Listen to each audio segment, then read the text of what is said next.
तो हमारा आज का टॉपिक होने वाला है derive the relation between focal length and radius of curvature of spherical mirror. यानी कि अगर हमारे पास कोई भी कॉनकेव मिरर हो या फिर कॉन्वेक्स मिरर हो, उसमें जो सेंटर ऑफ कर्वेचर की डिस्टेंस होती है जिसको हम आर से रिप्रेजेंट करते हैं यानी कि रेडियस ऑफ कर्वेचर कहते हैं, और जो हमारे फोकस से पोल के बीच की डिस्टेंस होती है जिसको हम फोकल लेंथ कहते हैं, इन्हीं फोकल लेंथ और रेडियस ऑफ कर्वेचर के बीच में हमको रिलेशन बताना है। जो रिलेशन ये कहता है कि radius of curvature is 2 times of focal length, जैसा कि आपको यहां पर दिख रहा है। जो रेडियस ऑफ कर्वेचर होता है वो फोकल लेंथ का 2 टाइम्स होता है। अब यहां पर मैं चाहे कॉनकेव मिरर लूं या फिर कॉन्वेक्स मिरर लूं, किसी भी मिरर के लिए ये रिलेशन कैसा होता है भाई, दोनों के लिए सेम होता है। यहां पर मैं आपको प्रूफ करने के लिए सबसे पहले एक कॉनकेव मिरर कंसीडर करता हूं। कॉनकेव मिरर मैं कंसीडर करूं या फिर कॉन्वेक्स करूं, इससे कोई फर्क नहीं पड़ता है, क्योंकि ये रिलेशन जो है वो यूनिवर्सल है, मतलब दोनों मिरर के लिए होगा।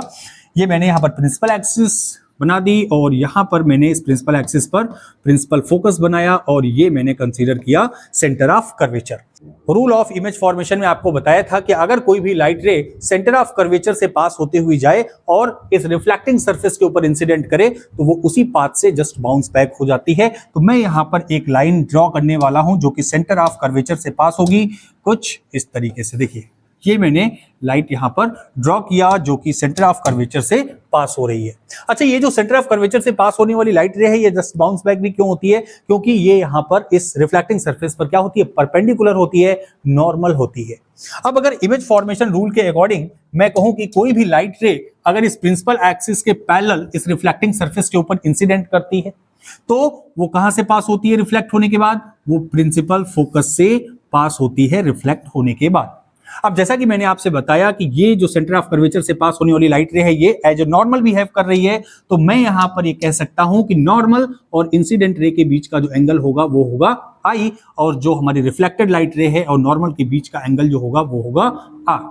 अब जैसा कि यहां पर हम देख पा रहे हैं कि जो हमारी इंसिडेंट रे है और प्रिंसिपल एक्सिस है ये दोनों एक दूसरे के पैरेलल है, और यहां पर जो सेंटर ऑफ कर्वेचर से पास होने वाली लाइट रे है वो एक ट्रांसवर्सल लाइन की तरह बिहेव कर रही है। और ट्रांसवर्सल लाइन अगर किसी भी दो पैरेलल लाइंस को अगर इंटरसेक्ट करती है तो हमको पता है कि ये वाला जो एंगल हमारा आई है वो इस वाले एंगल के बराबर होगा, यानी कि ये भी आई होगा। कैसे? इसको हम कहेंगे अल्टरनेट इंटीरियर एंगल, यानी कि आई इज इक्वल टू आई।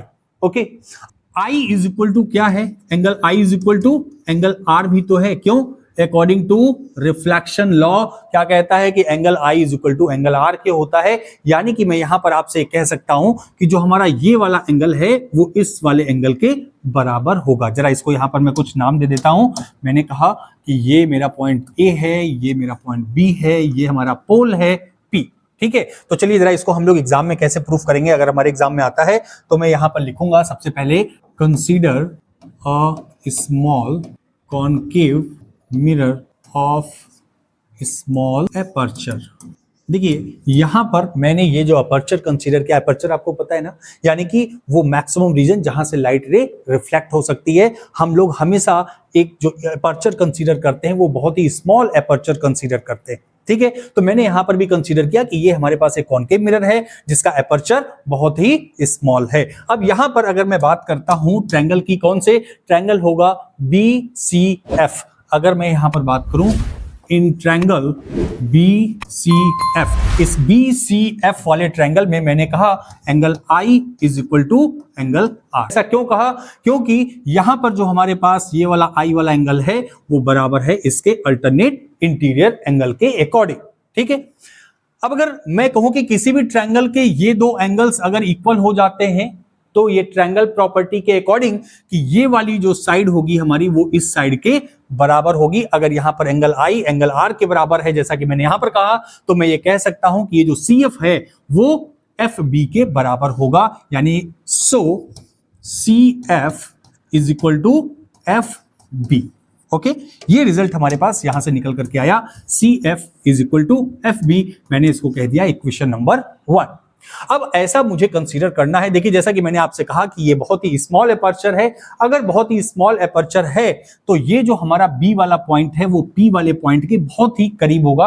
ये तो जस्ट एक इमेज बनाने के लिए मैंने यहां पर आपको दिखाया कि बहुत ही दूरी पर है, लेकिन अगर हमारा स्मॉल एपर्चर है तो ये जो B वाला पॉइंट है ये P पॉइंट के बहुत ही पास में होगा।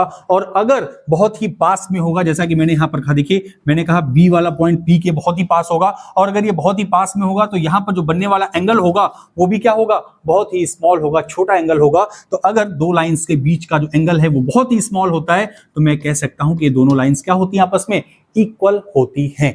यानी कि मैं यहां पर लिखूंगा as aperture is small B and P are very close. अगर मैंने ऐसा माना कि एपर्चर हमारा बहुत ही छोटा है तो जो ये बी वाला पॉइंट है ये पी पॉइंट के बहुत ही क्लोज होगा। और अगर ऐसा होता है तो मैं कह सकता हूं कि ये जो एफ बी है वो एफ पी के बराबर होगा। तो मैं यहां लिखूंगा so F B is equal to F P.